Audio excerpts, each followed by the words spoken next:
Faridpur switch গেটে গোসল করতে নেমে দুই কলেজ ছাত্রের মধ্যে এক ছাত্র নিখোঁজ। ফরিদপুর শহরের পাশে একটি নদী বয়ে গেছে এলাকা দিয়ে, পদ্মা নদী। পদ্মা নদী থেকে কুমার নদীর পানি প্রবেশ করছে সেই সুইচ গেট দিয়ে। গোসল করতে নেমেছিল দুই বন্ধু। গোসল করতে নেমে সেই স্রোতের গতিতে পড়ে কয়েকবার দুই বন্ধু। এলাকাবাসী নিষেধ করলেও কে শোনে কার কথা। অপর বন্ধুকে টেনে তুলতে পারলেও খুঁজে পায়নি আর এক বন্ধুকে। ঘটনার সাথে সাথে উদ্ধারের নামে স্থানীয় জনতা। খবর পেয়ে উদ্ধার অভিযানে যোগ দেয় ফায়ার সার্ভিসের ডুবারি দল। সন্ধ্যা হয়ে গেলে আপাতত স্থগিত রাখে অভিযান। পরে সুইচ গেটে এই স্থান দিয়ে পদ্মা নদী থেকে পানি প্রবেশ করে কুমার নদীতে।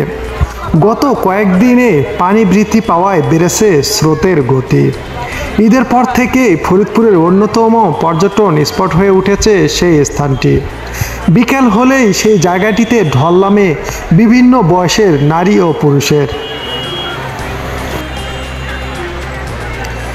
নিখোঁজ ওই ছাত্রের নাম ফারদিন। সে শহরের কামালপুর বালুর মাঠ এলাকার সিরাজুল ইসলামের ছেলে। ফারদিন ফরিদপুর সরকারি ইয়াসিন কলেজের উচ্চ মাধ্যমিক দ্বিতীয় বর্ষের ছাত্র। আজ সন্ধ্যা 5:45টার দিকে এই দুর্ঘটনা ঘটে সেই নদীতে। সাথে থাকা অপর শিক্ষার্থী ফেরদৌস জানান, তারা দুই বন্ধু পানিতে নেমেছিলেন গোসল করতে। তীব্র স্রোতে তারা তলিয়ে যাচ্ছিলেন। স্থানীয়রা উপর থেকে দেখতে পেয়ে দ্রুত নেমে তাকে টেনে তুলতে পারলেও তলিয়ে যায় তার বন্ধু ফারদিন।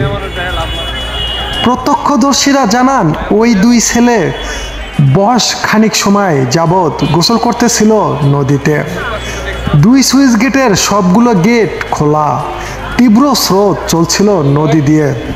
স্থানীয় কয়েকজন তাদের নামতে নিষেধ করলেও তারা কয়েকবার ঘুরপাক খাচ্ছিল সেই নদীর স্রোতে।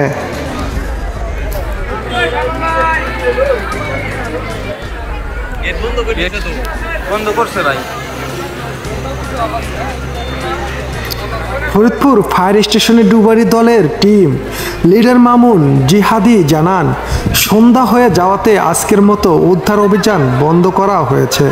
আগামীকাল আবারও উদ্ধার অভিযান চালানো হবে। সুইচ গেটের সামনে নদীতে স্রোতের গতি বেশি থাকায় দুই বন্ধুর মধ্যে তলিয়ে যায় অপর এক বন্ধু। তারা অনেক আগে থেকেই সাঁতার জানতেন, কিন্তু কে জানতেন যে এটাই তাদের শেষ দিন। অনেক চেষ্টা করেছিল স্রোতের গতি থেকে সাঁতার কেটে পারে উঠে আসার জন্য, কিন্তু স্রোতের গতি অতিরিক্ত উল্টোপাক থাকায় তলিয়ে যায় পানির নিচে।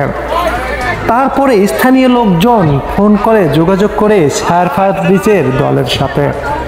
ফায়ার সার্ভিসের টিম এসে উদ্ধার অভিযান চালায় সেই নদীর পাড়ে এবং নদীর ভিতরে। এলাকাবাসী অনেক চেষ্টা করে সিটি জাল ও ডুবতে থাকে নদীর দুই তীরে। অনেক খোঁজাখুঁজির পরেও খুঁজে পায়নি এখন পর্যন্ত সেই কলেজ ছাত্র লাশ। কিন্তু এদিকে তার আত্মীয় স্বজন, তার পরিবার বাড়িতে চলছে খুবই দুঃখের মাতম। তার মা কখনো ভাবতে পারেনি তার ছেলে নদীতে গোসল করতে যাচ্ছিল, এটাই তার শেষ দিন। সে আর কখনো ফিরে আসবে না, এটাও তার মা কখনো জানতেন না। এদিকে তার বাবা মা, ভাই বোন, আত্মীয় স্বজন সবাই নদীর পাশে জমাট হলো, খুঁজে পায়নি এখনো সেই কলেজ ছাত্র লাশ। খুবই খোঁজাখুঁজির চেষ্টা চলছে নদীর ভিতরে।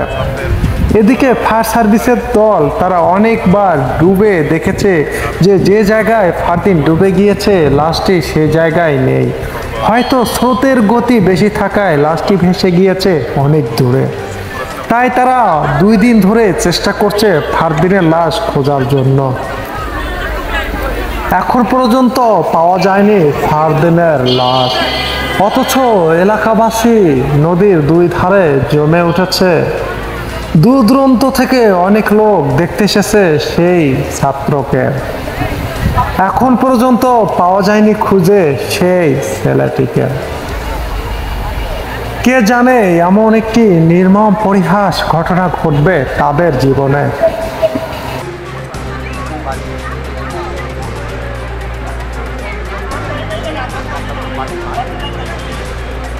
তা দর্শক, ভিডিওটি ভালো লাগলে অবশ্যই শেয়ার দিবেন আর কমেন্ট করে আপনাদের মতামত জানিয়ে দেবেন। তো দর্শক, ভালো থাকবেন। আজ এই পর্যন্তই। আল্লাহ হাফেজ।